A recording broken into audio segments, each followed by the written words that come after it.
Welcome to Heal Talk Tuesdays with Liza, where transformation begins as we evoke, embrace, and evolve.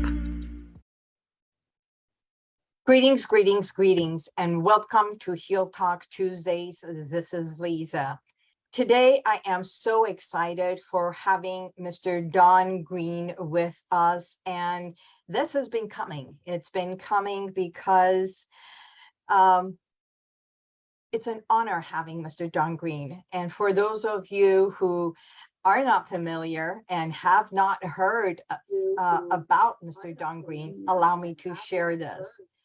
Mr. Don Green is the executive director of the Napoleon Hill Foundation and has held this position since 2000. Hello, Don. How are you? I'm fine, Lisa. How are you? I am wonderful. Thank you so much. I know time is precious, so allow me to do just a little bit of an introduction before we go into the interview. Mr. Green has been the president of the Weiss County Chamber of Commerce and also the president of the foundation board of the University of Virginia's College at Weiss, as well as their board of trustees. Mr. Green organized and has been successful in getting a 3-hour course, credit course, Keys to Success, included in the University of Virginia Weiss curriculum based on the success principles of the Napoleon Hill.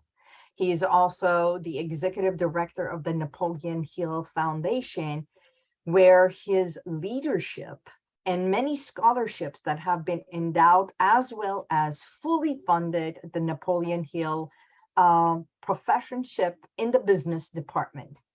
So thanks to Mr. Green, the Napoleon Hill team, and the popularity of the Napoleon Hill's writings continues to have a positive effect on audiences, especially those who want to think and grow rich over the world. So, Don, again, thank you for your time and the principles we are talking about. Reading the book, it's 13 of them.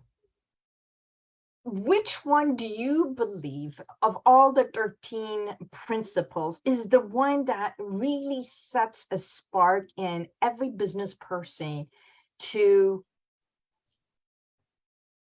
be the success? Well, without a doubt, it's definitely a purpose, knowing what you want to do. That's the starting point of all achievement. Most people don't have a clue what they want to do. Oh, they want money or whatever, but it's more than just wanting. You have to have a definite purpose. I want to be a medical doctor, and then do what it is, and then you have to study and do those things that will take you there. If you want to go to Florida and you was living in Virginia, you know a little, you got to go south, but you got a plan. At least I would ask you a question. Why do people plan their vacation for 1 year or the next? They'll get back and they've been to the beach and they say, I don't think we ought to go to the beach next year. I think we ought to go to the mountain. Well, we had a wonderful time at the beach. Why don't we just get us a condo at the beach? They discuss it from 1 year to the next, but they don't plan their lives. Why is that? They plan their vacation, but not many people plan their lives. They're what we call wandering derelicts, or like tumbleweeds, every which way the wind blows. And then they start making excuses why they're not successful. Anyway, you've heard them all. Rich people don't pay enough taxes. No, the problem is 60% of people don't pay federal tax. Too few people are truly successful. You got money in your website, the word, so I know you know what money is, and there's only 4 uses of money. You can read every book, and I don't mean to boast. I've read thousands of books. One of my little books is pretty popular. It's Millionaire Mindset. It's where it all begins at. It all begins. He says, think and grow rich. Yeah, that's where it starts at. But the word in think and grow rich, action, is in there 77 times. You don't just think about doing something. You don't think about baking a cake. You get the ingredients and you mix them together and you put them in the oven. It may not turn out the first time, but you don't quit.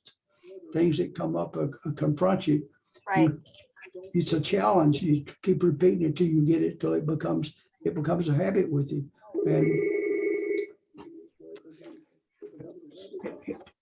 anyway, we make our habits, and our habits make us good or bad. But no doubt, deafness of purpose, knowing what we want is the starting point. I mean, how can you obtain something you don't even know what you want? I mean, you just have to accept life as it is. But then you start making excuses because of your failure, basically, in life. And so you start blaming others. Parents didn't send me to right school. Get over it. They probably done the best they could. The teachers didn't like me. Taxes were too high. There's no opportunities. You can make excuses all you want, but the same effect would be you go out on your front porch and sit in a rocking chair. You could rock all day long. It may feel good, but it won't take you where you want to go. You got to make some plans, and you got to take, and if it is a word at all, it's action. It's doing something about it. Yeah. And it might not turn out right the first time, but that don't mean you quit. Most people never even get started. And some of his lectures, he would ask the audience, how many times does the average person quit before they give up? And they would holler 1, 2, 3, different numbers. He said, no, I said the average. The average is less than one because most people don't even get started. Oh, they would like this or that, or they'll start with a little effort and then say, well, it didn't work. My spouse told me it wouldn't work. I should have known better, and this is too difficult, or it takes too much work, or whatever. Start making excuses rather than saying, this is what I am going to do. A little sign I got in my car and on my desk, and I print up, and I'll give away thousands of them. It simply says, if it is to be, it is up to me. And if we're having trouble, it's simply the fact is we look in the mirror and right there it is. As long as we're blaming someone, we'll never solve the problems. There's always something other to blame, but that doesn't take long. But definitely starting points, definitely a purpose, knowing what you want. If you don't know what you want, how you gonna get it? How would you know when you got it if you don't know what you want?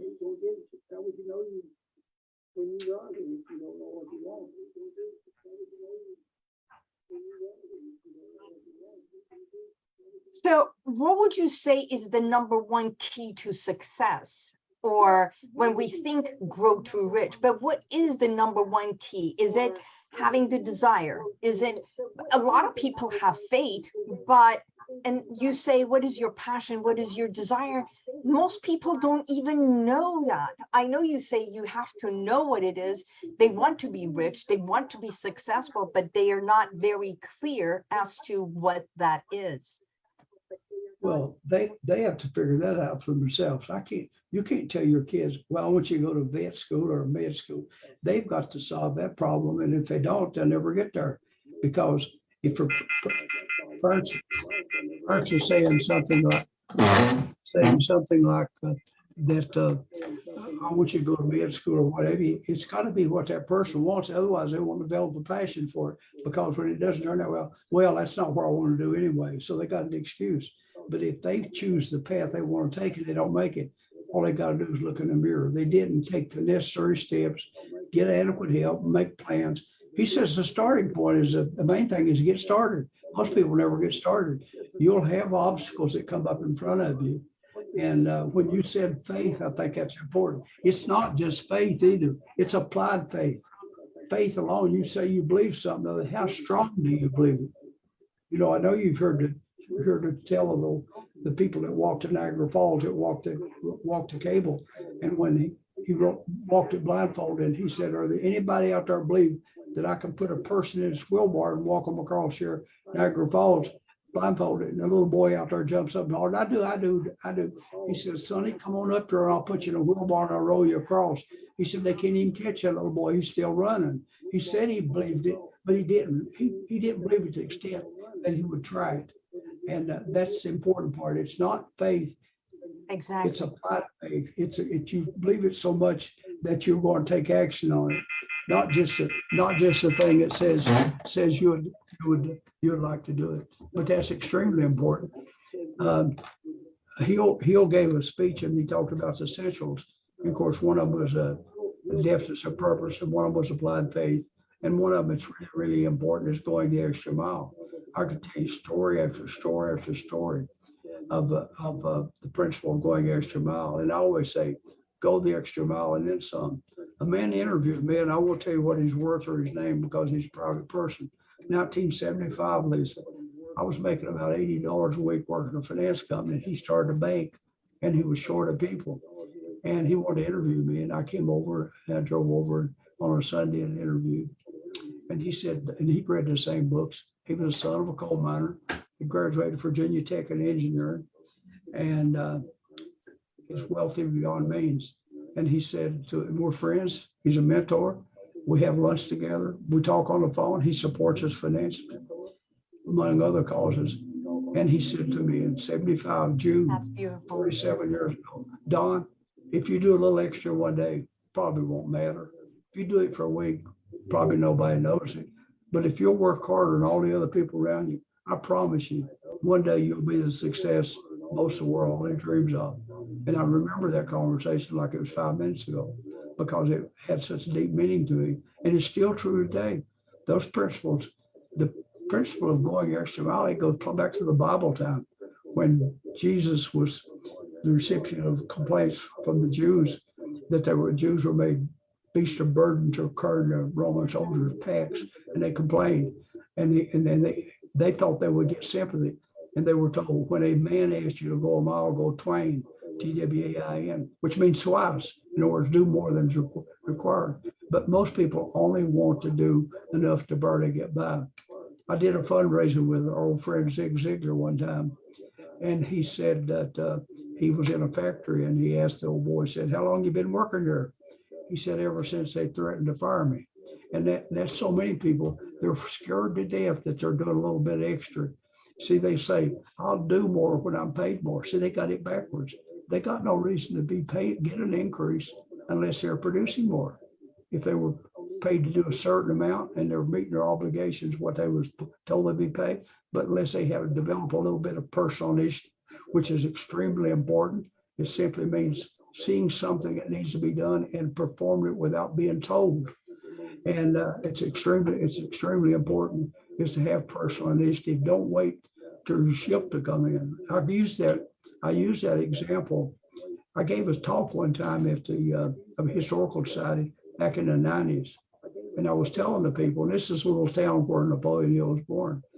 And a lot of them never heard tell of him, and him being born a few miles from where we was talking. So in driving home, I was a bank president at the time, okay? I didn't need anything else. I don't know, I had a cable TV, dry cleaning business, spring water, I built pizza places and Dollar General stores and on and on. And I didn't need something, but on the way back home, that's about a 15-minute drive. I thought about what I was doing, and I wrote a letter to the Napoleon Hill Foundation in the suburb of Chicago and told them what I was doing to promote Napoleon Hill. And they wrote me a letter back, asked me to come to Chicago and have dinner with the board. And I did. And Mr. Stone, W. Clement, I think he's a billionaire, he told me, he said, well, you know more about these books than I do. He said, you ought to be a board member, which I considered an honor. But this is an example, Lisa. Nobody contacted me. There's 350 million people in the United States, and I got the best position there are one of them. 350 million people. We are a town of 3 red lights. Nobody contacted me. But here's my question is, if your ship didn't come in, why didn't you swim out where the ship was? That's what I did. Nobody contacted me. I contacted them, and I created my own opportunity. And I see that all the time. The only thing I'd like to do and accomplish as much as I want, I simply don't have time. I have to pick and choose. Yeah, I can do the students, I can do this, and I can do this. There's simply not enough time in the days to do everything. So you have to pick and choose. But I see opportunity everywhere. And it's not difficult if you're willing to do the things that's necessary to do it, and have persistence. You know, tremendously important to have persistence. Read Billy Ray Cyrus's book, Hillbilly Heart. He's born across over in the mountains, and you know he's the father of old Miley Cyrus, and you can find out how she got her name. That was a nickname, was Smiley. They dropped the S and she went in show business. Miley's not her name either. But he stopped to help a doctor. Billy Ray had been thrown out of school for having dogs in his room, and he's on a baseball scholarship. As he was driving one day, and a gentleman's car was broke down, he stopped to help him. And a guy was a doctor, Dr. Bailey. That's all he identifies him. He gave him his card and says, "Stop at my office. I got something for you." And when he stopped, he gave him a copy of Think and Grow Rich and said he read that. And if you read his book, he's got a chapter in there on persistence, telling him about what that book meant for him. He said it was like a voice said, "Billy Ray, start you a band." And he said he did him on a guitar. And he said they were getting $50, sometimes $100, playing in what we call beer joints, rough places. But he come out with that song that the girls like to dance back, "Achy Breaky Heart." And of course, then we know about Little Miley, and he's no doubt made hundreds of millions of dollars. And he credits it to that story he read in Think and Grow Rich on persistence. And the list is on and on and on and on. It's seldom a day goes by that I don't hear someone like Steve Harvey's people says he's read the book 25 times. I've had other people. Truett Cathy is a personal friend and founded Chick-fil-A, was given a book in 37. His first restaurant was in suburb of Atlanta. It seated 10 people. He come up with a chicken sandwich, and he heard that Think and Grow Rich everywhere he went. I had 4 newspapers call me when he passed away because we were his friends. He come up here and spoke to the college kids for nothing. And he was worth $6.5 billion. And he credited to the Bible and Think and Grow Rich, which he carried both of them with him everywhere he went. And it's just remarkable. And of course, I use a quote from Mark Twain: people that don't read, they're no better off than people that can't read. And we've only got 2 ways of learning. My social media put it up on the wall, since you heard me say it 1,000 times. There's 2 ways to learn. One's from books, and the other's being around smarter people. Don Green, I said, "Lana, why'd you do that?" "Well, you said it 1,000 times. I said, "Well, I kind of borrowed it from Will Rogers. It's something similar to that." But I said, she teaches social media at the college. But I said, in your work, if you find some way we can learn other than from books and other people, would you let me know? I hate it. I've been missing out on a third way you can learn. So far, that's the only 2 I've discovered. One is by from people as smarter than I am, and the other was through books. And I know we got to learn from other people. If a monkey can learn from a monkey, surely us humans can learn from each other. So that's the reason it's so important to associate with people that you can learn from. Another quote of Mark Twain's was, he said, "Don't walk away from negative people. Run from them, because they will influence you. They'll influence you." So many young people especially, get in trouble associating with the wrong crowd, as my mother would say growing up. Birds of feathers flock together. Lay down with dogs, you'll get fleas on you. All those things were meant to be lessons, that it's important. It's not that we're better than they are. It's just simply we want to improve our lives. And that's what we do. Lots and lots and lots of prison work after years and years of mission. I got some letters on my desk today that I didn't get on the answer from people in prison. They want books and what have you. But the thing that happens, the word's recidivism. They're in prison, they serve a term, go back to the same community, and they often end up in prison again because they go back to the same place. In one of the Hill's books I published, Napoleon Hill's Golden Rules, he wrote in 1919, the first chapter is our social and our physical environment. You know, the color of your hair and your eyes and so much your features come from your parents. Not tremendous what you can do about those. But the other is our social environment has an effect on us. We can change our location. You know, we can change our location. We can live in a better neighborhood. We can associate with better people. We can belong to the clubs that's got the right type of people in them. We can go to church and associate with people, or many, many other places that we can change our social environment. But those guys in prison, most of them go back to the same community. And the recidivism rate, or in other words, people in prison, you think a guy lose his freedom and everything would run from that. But they're sent back to people they feel comfortable with. They feel comfortable with their like people.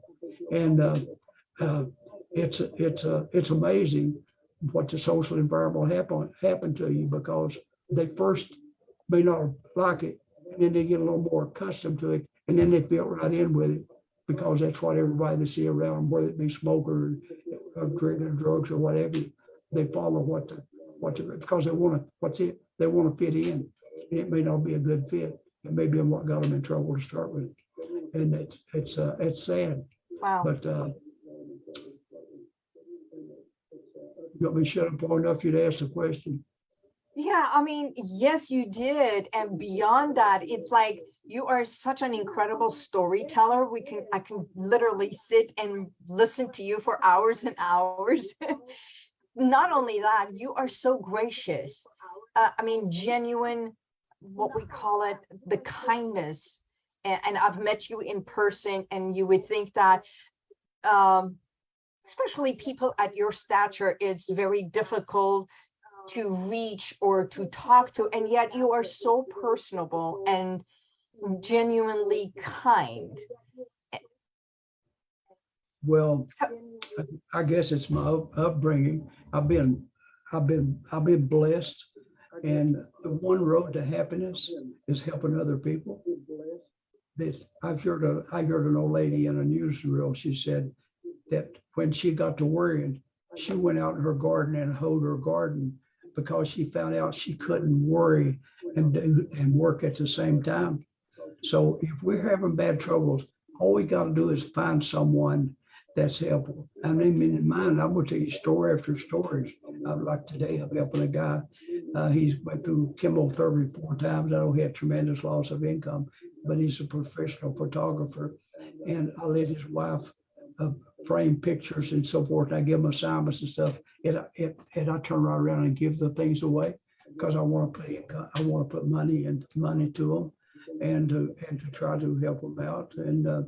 And I never saw it. I got a call one time, said you could get on the Las Vegas walk or something, a star or something, for donations $20,000 or more. And I said, well, I'm really not interested, because I've got every award you can imagine, but I never bought none of them. I think if people want to recognize you, that's fine. I'm not seeking publicity or bought notices or whatever, because I've been citizen of the year twice in this area, which the only person in history who ever got it twice. I never saw it, and I've got so many awards that it will plaster a wall. But it's not that I necessarily sit out and do it. It's just people recognize me.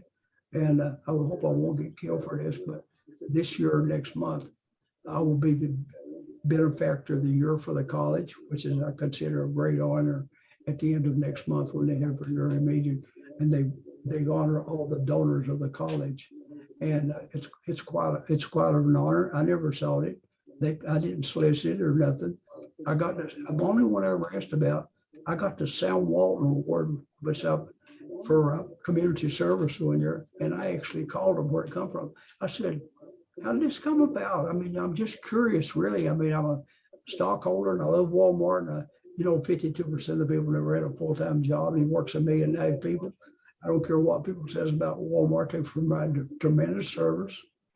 And they said, we had several nominations telling us what work you're doing in your community. But I didn't even know you applied for it. I didn't even know the thing exists. But I remember some of the items. He got his Walmart cap. We got a plaque. Got his autographed book by him of his life story and so forth.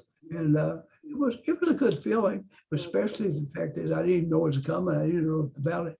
But it's nice. But it also keeps you humble. It keeps you humble.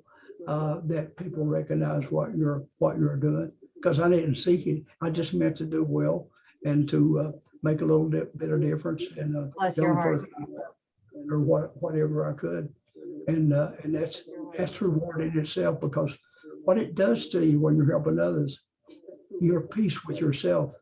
You try to help someone, not expecting nothing in return. People that's not in a position to build little houses in Belize, and people are never going to know who I am or nothing. I'm never going to see them or whatever. I'm not expecting nothing back from them. And Wow. and there's, but there's so many places, things that we can do just because it's the right thing to do and not expecting nothing back in return. And so oftentimes people doing something, though they're expecting monetary reward. I don't ever expect nothing. I send people a book out. I mean, if they read it, fine. If they post notice on it, that's fine. If they don't, that's fine too, because I did my part when I gave them the book. And that's as far as it ends with me. I felt good and I give someone an opportunity to read a book that I think will help them. Now, if they take advantage of not reading it or disadvantage it, it's beyond my control. All I can do is provide it to them when I see the occasion. I always carry some books in the car.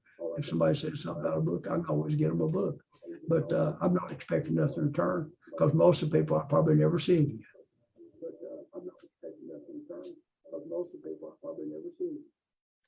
That's beautiful. You know, the day that I got the book that you sent me, and you gifted me this with this beautiful writing in there and dedication.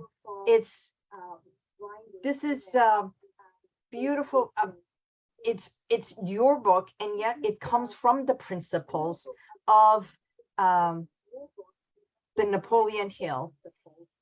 And when I was going through the 13 steps, the 13 principles, when it came to the subconscious mind, the mindset and everything, it's like, this is everything that I do. The auto suggestions, the knowledge, the fate, the desire. It's like literally the work that I do with my clients. It's incorporating within the subconscious mind of what we believe, our core, our patterns. As you're saying, it's your beginning. This is how you grew up to be who you are. So if we were to sum it up, other than prayer, other than the 13 principles, and you being in the position that you have impacted the college, that they are learning this besides the regular college curriculums. What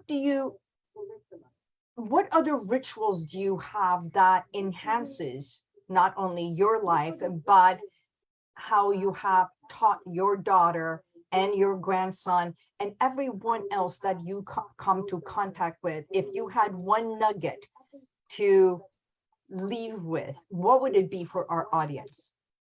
Well, you mentioned auto suggestion. I used a book, the guy's name Shad Helmstetter. He wrote a book, What Do You Say When You Talk to Yourself? It's the most important conversation, and that's what we need to learn. We need to talk to ourselves in a positive manner. Your girlfriend could come up to you and say, Lisa, your dress is not proper. And you could tell yourself, well, God, she ought to look at herself. But when Lisa looks in the mirror and says, I'm not dressed proper for this appointment I got, we tend to believe what we say to ourselves, and our mind tends to produce what's in our subconscious mind, those things. What do people on poverty think about? They think about poverty, and their mind produces what they're thinking about. So why can't we choose to think riches and let our mind steer us, and to riches? It's extremely important. Most important conversation you'll ever have in your life is the ones you have with yourself, because we tend to believe ourselves, especially when we repeat them. How did we learn our ABCs? We repeated them. How do we learn our multiplication? We repeated them till they become actually a part of us. If somebody says, Lisa, 8 times 8, 64. You might not have said it since the 6th grade, but you said it so many times it becomes a part of you. So why would you not put things up there that would produce riches? And I don't necessarily mean money, but I mean a good life, ability to help other people, make a difference in their community. There's a little poem, I can't remember it exactly, but it was written by a monk several hundred years ago. And he said, I tried to change the world and I couldn't. I tried to change my country and I couldn't. I tried to change my family and I couldn't. But he said, I found out if I changed myself, I could change my family, and my family could change the community, and we could change the world. We can change the world starting with us. It all starts with us. No, we're not going to do everything, but we're going to do something. We'll improve the world in in some manner. So when you're laying there in a wake or what you want to call it, do you want people to go by and say, wonder how much stock he owned? How many houses that guy have? He must have had 10 or 15 cars. Hopefully somebody will go by and say, I wonder how many little kids he helped out. And that's reward enough, because as I do fundraising for the college, I've got pretty close to me. And I said, when we get up in age, you got a lot more money you need. You just need to thinking about what you're going to make a difference with that money.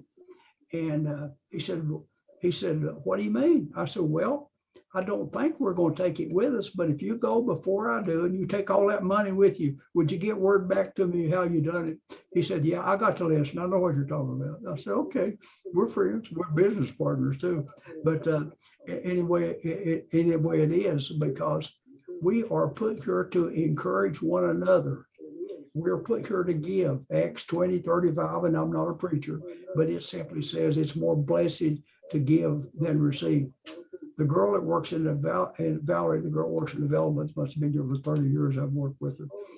She uses on her email, she sends out a quote from Winston Churchill. We make a living by what we get. We make a life by what we give. And I think that sums up an awful lot. But the more we give, the more we get in return. When the book tells us that we'll get it returned, bushel overflowing, it doesn't necessarily mean money. Money's not everything, but it's blow oxygen. It's extremely important to carry out the work to St. Jude's, Shriners, Crippled Children, the church, missionary work, on and on and on, medical research and so forth. It is important, but there's other things important in life too, because if all you got's money, I'm sure you're not going to be a happy person. If you're scared to death, the money, and you use that in your website, I notice, money in you, but you can either have money or the money can have you. We get to choose which one it is. Yeah, I got money and I'll use it to good me. Or no, the money's got me and everything I'm going to be endured to is making more money and cling on to it and not give a quarter to save an orphan. I don't think that's the point of it. It's the use of it, the money. It's important. The same money that can buy some drugs is the same money can buy kids' school books. It's the same money. It's the means that we choose to use the money.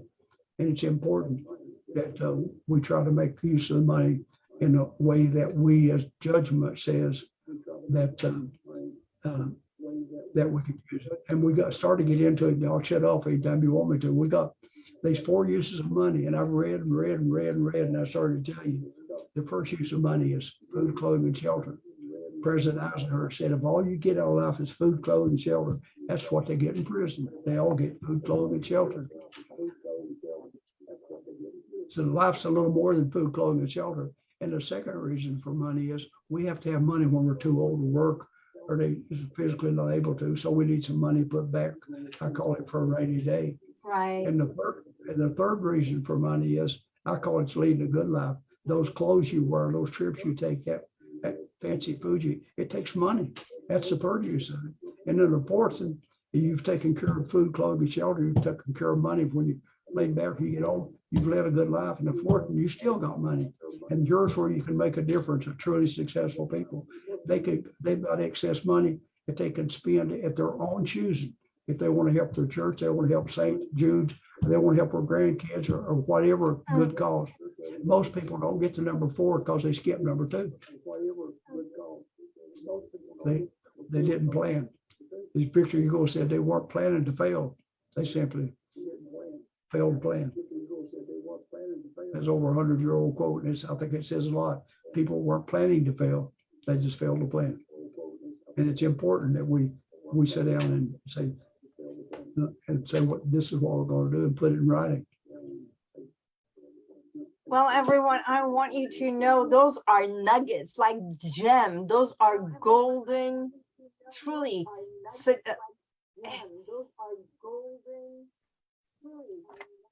I've been keeping this. I know it's fake money, but it's $1 million money that was given as a token, as a thing. But I've been holding on to this and saying, understanding that money has energy.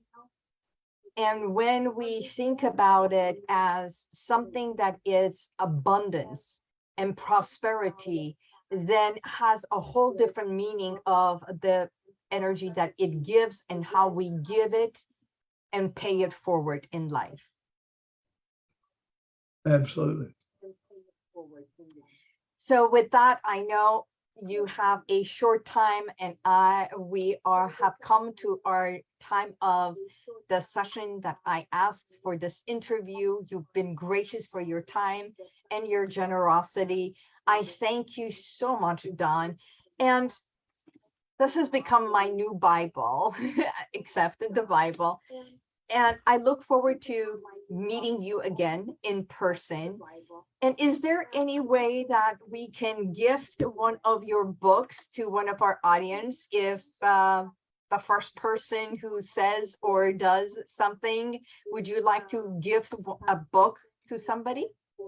Oh, yeah, sure. If I furnish their name and address, that's what we're. In that book, there's an actual copy of Napoleon Hill's personal book. In other words, it's 385 pages, and if you look on page 311 in that book that you got in 311 in his book, it matches word for word. We didn't do no changes. We tried to design the cover as close as we could, because the original cover had on the top for men and women who resent poverty, and because it was wrote about, people says it's not about money. He said he wrote it for me as the men and women who are living in poverty and fear of poverty. And so it was about poverty in the middle of the Depression. But they took that quote off the top, and then they put 2.5 million copies sold, 5 million copies sold, 10 million copies sold. So we went back to the original cover and designed a cover and put that quote for men and women who resent poverty at the top of the book, as the original one was. But our website's naphill.org, naphill.org. I think all of our books and stuff is listed on there. We have 2 books, new ones coming out. One of them is completely mine. In February, it's up for pre-order. It's called Napoleon Hill's Secret by Don Green. It's a hardback, 274 pages. It's with Humanics, the people that publish Newsmax magazine. And they really thrilled. It's a hardcover, and there's been an awful lot of interest in it.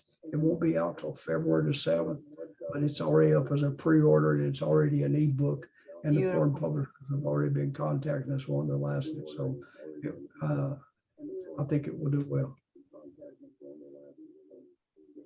Thank you so much. And I look forward to the next time I'm in Virginia. I'm going to contact you and hopefully come and visit the foundation itself.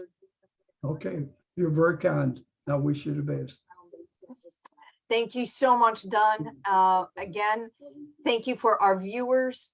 Thank you so much. God bless you, and may the universal light surround you all.